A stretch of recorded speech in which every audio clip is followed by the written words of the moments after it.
প্রথমেই তোমাদেরকে বলি গুড মর্নিং ফ্রেন্ড, তোমরা সব কেমন আছো?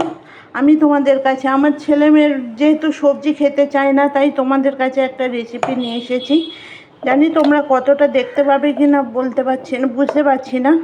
আমি এখানে দেখো মুসুরির ডাল আর এই হচ্ছে থোড়, দেখতে পাচ্ছ সরু সরু করে কেটে আমি থোড়টা প্রথমে সিদ্ধ করে নিয়েছি। তারপরে এটা আমি পেস্ট করে থোড়ের বড়া বানাবো। বানানোর পরে তোমাদেরকে দেখাচ্ছি যে থোড়ের বড়াটা কীরকম দেখতে হয়। আশা করি তোমরা বড়া কীভাবে করতে হয় তোমরা সবই জানো। আমার ছেলে মেয়েরা যেহেতু সবজি খেতে চায় না, আমি আবার রিপিট করছি তোমাদের কাছে, তাই ওদের জন্য এই জিনিসটা আমাকে বানাতে হচ্ছে। থোড়ের বড়া ডাল দিয়ে পুরো কমপ্লিট। এবার আমার মেয়ে টেস্ট করে বলবে, যেহেতু ওরা সবজি খায়নি।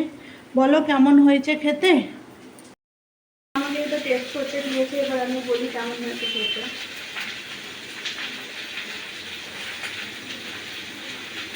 ডাল দিলে এত মিটমিট করে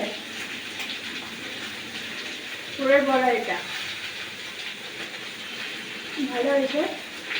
তোমরা কারা কারা আমার মতন বা আমার ভাইয়ের মতন সবজি খেতে পছন্দ করো না, তাদের মায়েদের জন্য স্পেশাল এরা রেসিপিটা করতে পারো।